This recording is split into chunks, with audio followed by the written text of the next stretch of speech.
It is literally impossible for you to not have heard of Plants vs. Zombies. In 2009, the first Plants vs. Zombies game released, coincidentally the same year Little Ducky was born. I grew up with Plants vs. Zombies. I was too young, but Zack Scott was the GOAT, alright? Oh, come on, what even? I had a ton of Plants vs. Zombies plushies for some reason, and when I found out Plants vs. Zombies 2 was a thing, I did 29 backflips in a row. However, I was unaware what capitalism is. The year's 2000, and PopCap has been created. In the following years, they rolled out classics like Zuma and everyone's favorite, Peggle. But as established earlier, in 2009, they released their biggest hit yet, Plants vs. Zombies. The game was designed by George Fan, and I'll always be your biggest fan. The game released with the classic levels, lawn, night, pool, night, the roof, and nighttime roof. Sure, in retrospect, you may think, really? The same thing twice? Get a load of this game. But no! Because the night maps have this really cool feature where there's exclusive enemies that only work on night maps, and during the day, they fall asleep. This map also had banger music by Laura Shigahara. I don't know how to say that.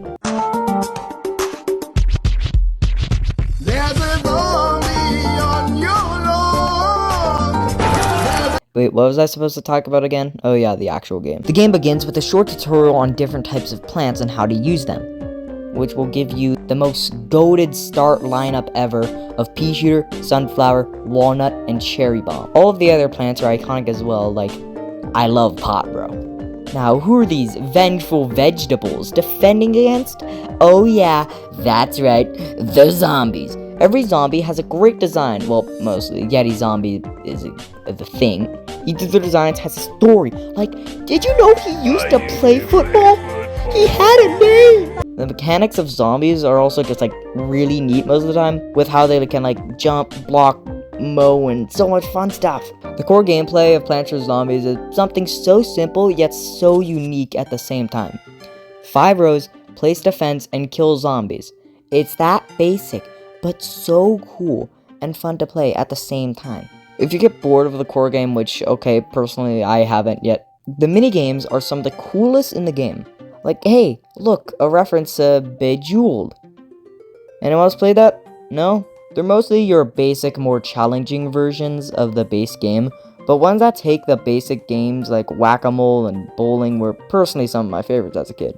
Everyone's favorite, lovable, probably a cracked addict, Crazy Dave. This is off script, but I saw Crazy Dave doing Gangnam Style on a YouTube video, and that's all I remember about this game.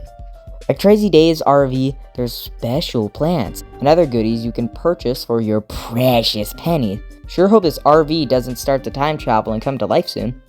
The last thing I want to talk about is a pretty simple thing in the game called the Zen Garden.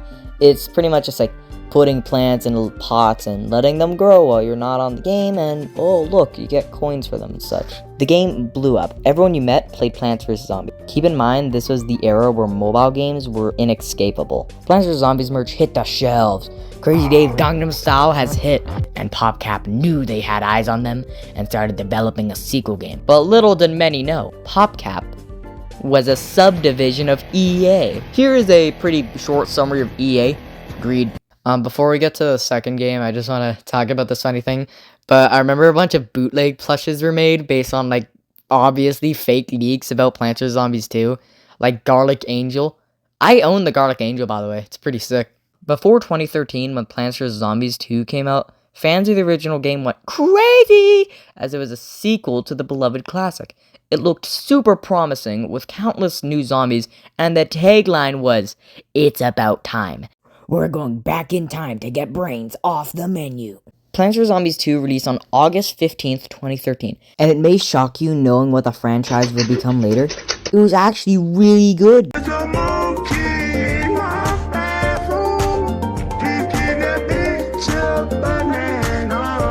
The game has a story with even more layer than defending your house from the zombies. This time, it's defend your house from zombies who want your brain, but through time travel because your next door neighbor wants to eat a taco with hot sauce that he ate at the start of the game for a second time. That is the actual plot, by the way, except it's also the best decision they've made, as it allows them for heaps of creativity for their new maps, zombies, plants, etc. The game was definitely miles better than the first game. Because of the new inclusion of plant food, sometimes when you kill a zombie, it drops what you give to a plant, and it uses a special ability, like putting a cabbage on everyone's head and practically instant killing them, or just a basic barrage of peas. A lot of the new zombies have abilities other than a stronger shield. Another thing you can purchase during gameplay is one of these 3 little power-ups, 2 of which I forgot, and the one I actually used was the freeze one. They're all a little useful, I guess. The maps look nicer, and so do the plants. Did I talk about all the new plants, by the way? Most of the plants from PvZ1 are here, but there's also a ton of new ones. Some of these are plants I had no idea existed. Like, what the hell is a rubutaja? That looks like an onion. Other than me not being an avid vegetable lover, the plant designs and attack are also really fun and unique to play with. This game is the perfect sequel to Plants vs. Zombies. Until... Remember how PopCap is a subdivision of EA? Yeah, this game has an insane amount of microtransactions. Something I want to say before this started is that sometimes plants aren't unlocked by progression, and are instead unlocked by seed packets, which you get by gambling. That feature isn't too bad, but then you get to the shop. Some of these seem like decent deals, especially to a small child, but at the end of the day, nobody's spending $7 on a fire pea shooter, and the person buying it is above the age of 9. I loved Plants vs. Zombies 2 as a kid, and I still do now, but with how many ads and microtransactions there are in the game, holy moly. The game is definitely improvement with a much higher budget, but overall, if you wanted to get into Plants vs. Zombies, I'd still recommend starting with the first game. I definitely wasn't the only person who liked the game a lot, as my GOAT of all time, Zack Scott Games, made over 1,185 videos as of this being written. Hey, speaking of the community around these games, China.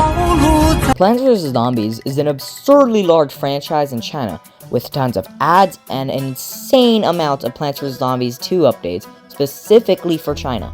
There are still new worlds and plants being added to the Chinese version of the game. Like, a while back, there was an airship map added. This wouldn't matter to a lot of people, but the ads for the game over there are some of the funniest things I've ever seen.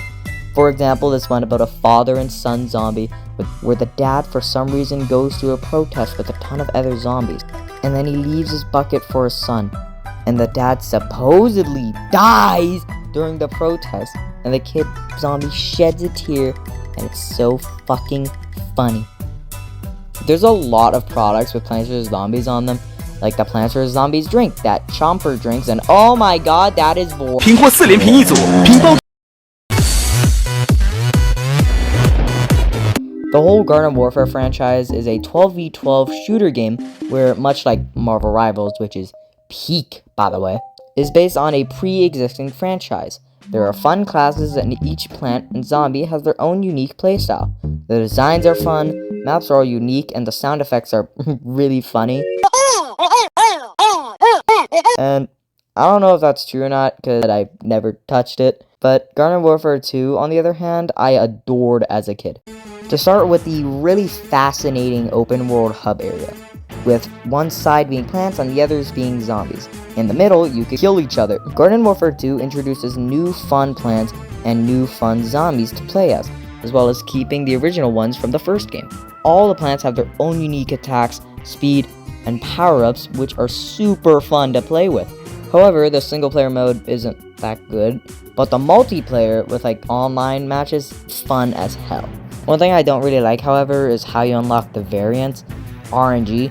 Now, the variants are really cool though. They give you like special powers for each one. They're all different in their own way, and they're all so fun. You get them from sticker packs, which are completely random, but they give you like a couple cosmetics and variants, which is fun. The modes are really cool as well, with one of my favorites being similar to Hot Zone from Brawl Stars. I forgot what it's called. I give Plants vs. Zombies Garden Warfare 2 4 big booms. Boom, boom, boom, boom. As you can see by the heavy amount of RNG in the game, it's only going downhill. Plants vs. Zombies Battle for Neighborville. It's pay or gamble. Don't do it.